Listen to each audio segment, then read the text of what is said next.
Welcome to the first episode of OfferX podcast, Beyond the Offer. A big hello to our viewers too. Hi, I'm Alicia and branding and communication lead at OfferX. So today we have a very special guest with us, Srilata. Where do I start about her? So I have some words for you, maybe the ones that I could pick up in bits and pieces. HR, speaker, visiting professor, career coach. You have featured in podcasts before, poetess, content writer, blogger, lover of many more entertaining activities like bungee jumping. You have a creative side to you too, like make pottery, tie and dye.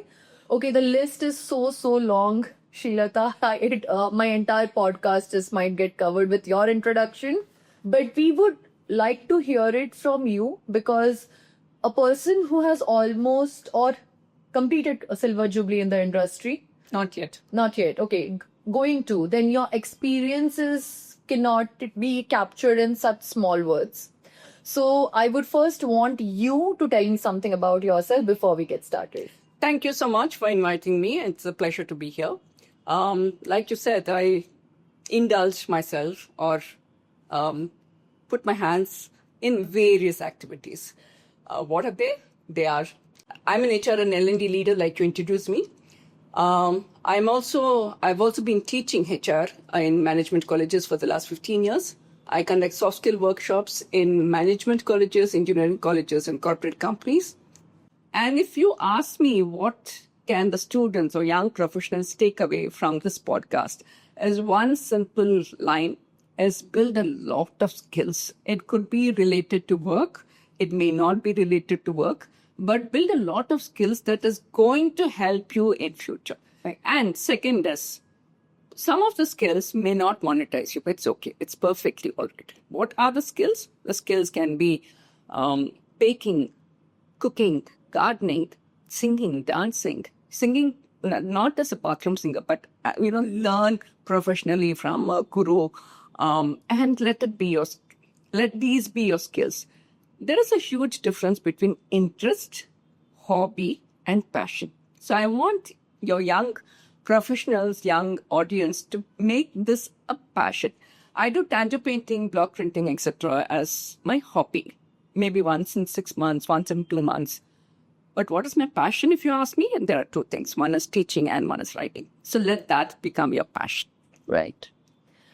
Okay, that was definitely not a brief. That was so inspiring. It is something that, all of us would want to take up along with our profession. Like you rightly said, your profession, your hobby, your passion, all of them are having a thin line border. And you really need to know where you actually stand. It's a very good takeaway for all the young viewers who are definitely watching this. In today's episode, we'll go behind the hiring scenes. We'll see what happens after the offer has been made. Where does the candidate go? How to track last minute dropouts and candidate ghosting. Sure. On this note, let's begin our first segment for today. That's called Ghost from the Past. Quite an explanatory heading, I guess. So we have discussed about candidate ghosting, how candidates just ghost last minute. So I would want to know from your experiences, has it ever happened with you that you have gone above and beyond to hire someone in your team, your business, or your business unit, and the candidate disappeared without any intimation, and you were waiting or banking on it and everything was disrupted? That is one. And second, what have you done, or what was your experience or takeaway from that particular scenario? All right. Like any other HR person, I've also handled candidates who have taken up the offer. When I've been in touch, when they're serving the notice period and I've been in touch with them, let's say 1 month or 2 months, constantly been in touch with them and ask them also to come to the company for a coffee and things like that. So the interaction is constant and the rapport that is being built is also constant. Yet, let's say I need to join on the March 15th. March 14th, he says, I'm joining you tomorrow. I'll be there by 9:30 or 10 o'clock. 10 o'clock, he doesn't turn up. So I say, hey, I look at the clock and say, oh my God, 10 o'clock, he's not yet come. So I call him up. He says, I'm on my way, traffic, bike is not working, some rubbish like that. That goes on to 11:30, 12. And then I call him up. He says, I'm on my way. 12 becomes 3 o'clock. It becomes 5 o'clock. And then at 5 o'clock, he has the audacity to not even pick up my calls. And at 7 or 8 o'clock, he'll send me a random message saying, I'm not joining your company. So this is a very, very, rampant behavior, for want of better words, rampant behavior or misbehavior by a lot of youngsters. Not just youngsters, but even professionals, 15, 18 years experience. If you ask me what is the one point of an individual, why does he do it, is ethics. Okay. My blatant answer will be ethics. So, for example, I've also been a candidate. I've also worked with different companies. Let's say OfferX is offering Srilata Shankar a job, which, let's say, 15 lakhs or 20 lakhs. And if I want 25 lakhs and you're saying no, 20 lakhs is the maximum salary that I can give you, if I've said yes to it, I should not look at anything else. If I still am greedy, for want of better words, and I am scouting around or shopping around, as they say, I should also have the decency to call up Alisha and say, I'm sorry, I will not be able to accept this offer, not at 7 o'clock in the night on March 15th, but at least 1 week, 10 days before. Yeah. Because you're not getting an offer at 7 o'clock in the night. You already have an offer, only then you're not accepting my company. So the ethics plays a very, very vital role. And what is ethics? Ethics is how you are brought up, what you are catering to yourself in your mind, how you are wanting to build your career, how you are wanting to build your personality. So, for example, let's say Alisha has recruited Srivita. She's given an offer letter. I have not accepted. Then Srinivas's company, let's say Microsoft. Srinivas, who's in the HR department of Microsoft, has given me an offer. I have not accepted. IBM has given me some 30 lakhs, so I'm accepting it. You think word will not spread around? Of course, yes, word spreads out. Corporate company is a very, very small word. So Alisha may not know Srinivas, but Alisha's friend will know Srinivas. So it's very easy to say, hey, don't pick up this girl, Srilata. Don't offer her a letter. Don't give her an offer letter. So it's very, very important to ensure that your ethics is most important for you. If you're not able to, have this gumption or the courage to call up Alisha and say, I'm not accepting this offer because you didn't give me the salary that I wanted, and hence I'm going to another company, at least have the decency to call up and tell. So if you're not doing either of it, then what is the guarantee that you're going to be in IBM for, let's say, 2 years or 3 years or 4 years, and if you will not jump in 6 months' time if you get another offer? So I think to answer your question in one line is very important, is every individual, youngsters, students who are joining companies, or professionals who have 5-6 years experience, or the senior professionals who has 15-20 years experience, also do that. Unfortunately, I think ethics is very, very important, and stick to what you have already committed. That's very important. Okay. So there's another part for this question.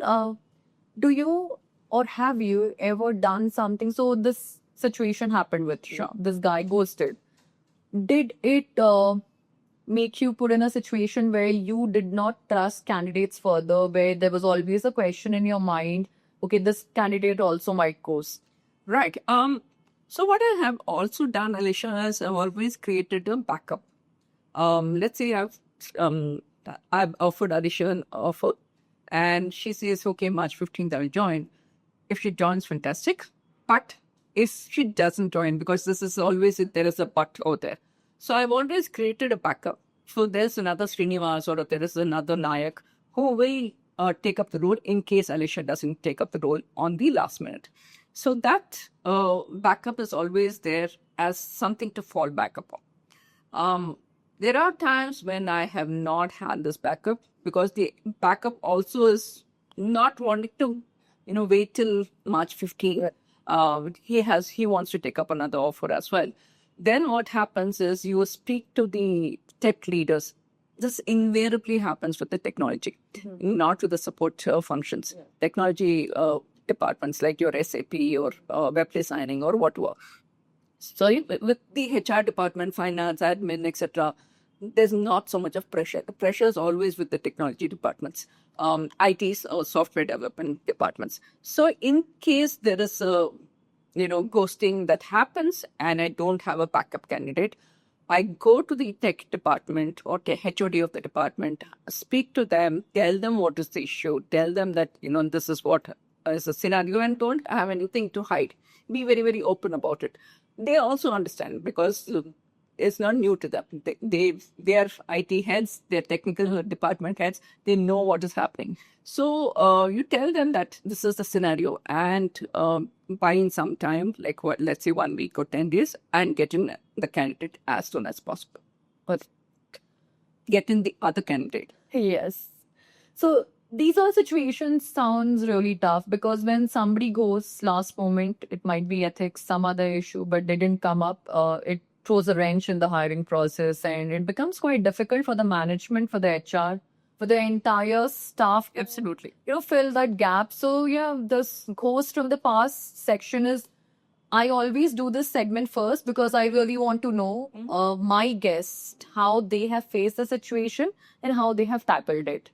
So let's switch things a bit right now. Let's move to the next segment. It's a fun segment. You don't have to give any answers in this segment. This is called traffic light. Okay. So as the name suggests, again, red, amber, and green. Your answers just have to be red, amber, or green, depending on the scenarios I'll give you. So just respond in colors. If you are not sure, if you are totally against it, no. Yes or maybe amber. Okay. And if it's a yes from you, then it's green. Green. Okay. Let's go. Is candidate ghosting entirely the candidate's fault? Amber. Should recruiters be more transparent about their offer details upfront? Green. Are hiring managers equally responsible for dropouts? Red. Do you think using OfferX as a platform can eliminate candidate ghosting? Green. Would features like offer punching and tracking candidates actively after giving them an offer on platforms like OfferX, recruiters can make better and informed hiring decisions? Green all the way. Okay, well played. That was fun. Let's move to the next round. Okay, now we have reached to our third segment. It is called Pick and Speak. So I have heard you speaking before, addressing a huge audience, all the HR leaders and all, and you were super impressive. So this segment might be your forte. Sure. So it's simple. I'll drop some chits in front of you. You have to pick one, and there will be a number written on it.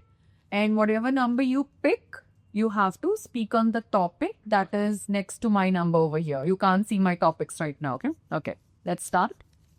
Pick any two. Let's see what's in it.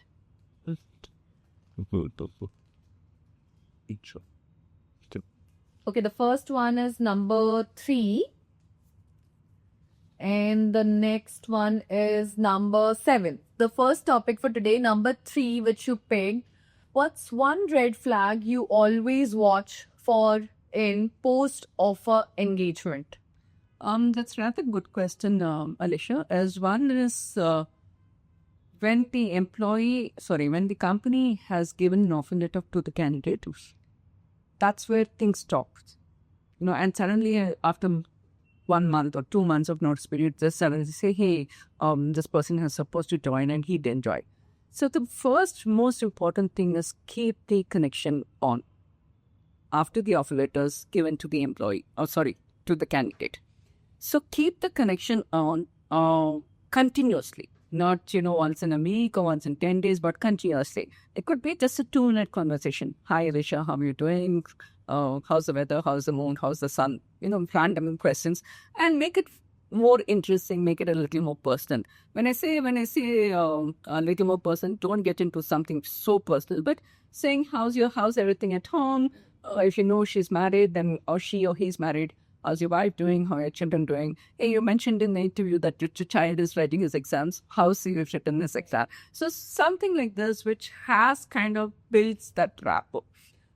Second is, I mean, since I come with a lot of experience, I can say that, but even for youngsters, please build the skill of reading people's face and reading people's mind. So, even in the conversation which you have on a telephone, you may not see his or her face, but you kind of understand what she or he is thinking. So, based on that, I can say Alicia is not going to join on March 15th. So, I have time for another 15 or 20 days. I can create a backup. So, try and understand the people's psyche. One is reading the faces or reading the mind, and second is reading the person's psyche. So once you get that, again, people may ask me saying, I don't have that candidate in front of me. So how do you read psyche? So like I said, with experience, you gain all these things. So people, and also third is when a person is not sure that he's going to join on the March 15th and he already has another plan, he's kind of shifty in his answers. When I say he, is obviously he or she. Shifty in his answers. So start probing a little more. And when I say probing, it's not interview, but saying, how are you doing? What is the project that you're working on? Which project are you finishing? You mentioned you're completing in the next 20 days. So what are you doing? What's your plans? We have a lot of plans for you when you join and things like that. Make that a conversation interesting. And try, if he's being shifty, if he or she again is being shifty, try to probe into it and see how varied answers he gives. Like they say in Hindi, saus jhot bole to bhi, you can get a person married. But so find out whether he's actually being genuine or telling hearted lies. So these are small takeaways that I think any recruiter, whether a youngster or a professional or a senior professional, can take away from this. Oh, so once that, you get that feeling, then you create a backup quickly. Right. So these are the red flags that you generally notice. And then I think you've provided us solutions for that also, that what you think or how you react to such situations. Okay. You picked another chit, and that's number 7. So my next question for you: are long notice periods doing more harm than good for job markets? Absolutely, yes. Okay. The reason I say that is, it's kind of ironical. When a company wants you to join, he wants you to join as of yesterday. But when the notice period is there, it's going to be 3 months. It sounds illogical to me. And you're laughing away to glory. So it's very, very illogical. So when your employee has to serve a notice period of 2 months, 3 months, 1 month, I can still accept it. 2 months, 3 months, you don't expect the candidate to join within 15 days. So what happens in the long notice period, especially for senior professionals with 3-month notice period, is how much can you expect the HR department to be in touch with the candidate constantly? I did mention that HR has to keep the conversation continuous, but you can't expect it to be for 3 long months. 3 long months is 90 days. And especially if the candidate is not in Hyderabad. Let's say the candidate is in Delhi. If he or she is in Hyderabad, I could say, Anisha, why don't you come for a coffee, or why don't I pick you up and drop you, and all those, paraphernalia things. I can have a one-to-one conversation. I can have a personal interaction. But when you're sitting in Delhi, a Zoom call is not going to be personal. A Zoom call is very, very impersonal, right? So these kind of long notice periods, you're giving, what do you say? You're giving impetuous. Yeah. You're giving a lot of boons, very impetuous, to say, hey, go ahead and find another job. Yeah. So notice period is, like I said, when the company wants you to join, they want you to join as of yesterday, but they're wanting the employee to serve a 3 months long notice period. Why is a notice period? Let's understand that first. A notice period is when let's say Alisha is leaving her company, whichever department, HR or technology departments, I need to find a replacement. So I will take about at least 1 month to find the replacement. Second is knowledge transfer. So if I need to find a replacement, it's not going to happen easily. Yes, it will take time. The best of the recruiters will still take that. Even with offers, will take some time. So that 1 month notice period to get, let's say, from Alisha and Srilata's joining, Srilata will take 1 month to join after all the technical interviews, offer letter, etc. That is understandable. 3 months is way too long, and you're just wasting too much of time out. Right. Right. I get your point. I think I agree to your point as well. So, Srilata, would it be really wrong for me to ask you pick another chip because I'm really loving the conversation and I would want to little more. Okay, you got me picked. Let's see the number. Okay, close to 7. It's number 8. My last topic for you. Is remote work making hiring more competitive or creating a new ghosting culture? I disagree with both. The reason I say that it's not really creating a ghosting culture. It was happening before COVID also, when all employees were asked to work from office. We didn't have this work from home luxury at all. It is definitely a luxury. Most of the companies today, the Microsofts and IBMs, also wanting the employees to come and work 5 days a week, sometimes three days a week. One company, as far as my knowledge goes, Synchrony is the only company that says work from home, remote completely post-COVID.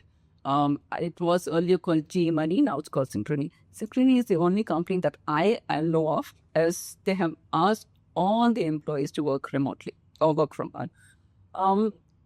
In the context of your question, I think the personal touch is there when the employees come to work. Right. Not just in the context of hiring, but in the context of HR being a very, very important function in a company, important department in a company. It's very important where the HR meets with other employees and understands the pulse of the organization, understands the pulse of the employee. There are many times, Alicia, in my tenure that I've worked, that I've had a personal conversation with Alicia, for example, and talking about the sun and the moon and, something as random as that. And I've gone back to the manager and said, this person is leaving in next 2 months. Oh, so you won't believe it. The manager says, no, Alicia is my favorite employee, my most important employee. She will not leave. And 2 months later, the same manager comes and says, Srilata, you were absolutely right. So it's very important to have that, one-to-one interaction, one-to-one connection, and that happens only at work. You have multiple Zoom calls. You can have 10 Zoom calls in a day or 20 Zoom calls in a day. And then you're saying, oh, your productivity is low because you're spending all the time in your Zoom calls. And Zoom calls are pretty impersonal. And, it's not really personal. It doesn't have that personal touch. So, yes, it is very important to work from office, have that kind of culture, have that kind of bonding. It's very important to do that. Right. When you're working from remote, I don't think that's when the ghosting started. The ghosting was always there. Even 20 years back when I was working with Intelli Group, we had employees giving us nightmares on the last minute. Then you go scrambling for candidates. You have your technical head screaming at you. You have your HR manager, reporting manager screaming at you, saying, where's the candidate? Where's the candidate? And then you're like, you're sweating and that candidate doesn't even have the decency to pick up the call. So all this has happened even in the past. So I don't think I will agree with the fact that only remote work is generating ghost. I'm sorry, I didn't get your first part of the question. Is it making competitive or creating more room? I think it's becoming complex more than complex. Right. It's becoming, I wouldn't agree with this fact that it's created competition. Competition was always there, even when our parents were working the competition. Right.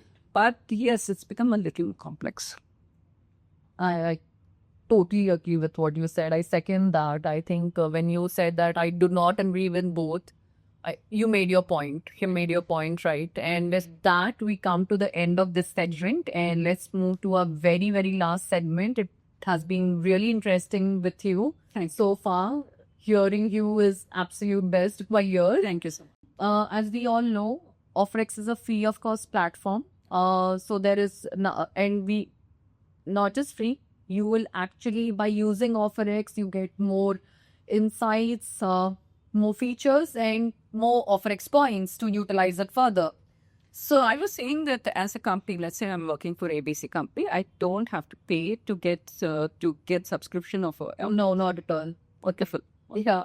So, but since we are trying to want to spread it to more and more companies, more and more HRs to join it, we want every HR in their domains and their companies to use OfferX as a 30-day challenge, wherein they use all our features, get in touch with our OfferX team, get a demo, and start using the platform very actively, especially the offer punching feature, which has released lately, and that helps us to track the candidate after the offer has been given. And that only happens in OfferX. So I can proudly say that. So we have a lot of OfferX features and coins waiting for you. And I would want you to say me yes or no. Are you ready to take the challenge show? Okay, great. So we want more people to actually, use it actively. So as I was talking about offer punching feature, so if you and me both are not using OfferX, I will never be able to track a candidate X's activity.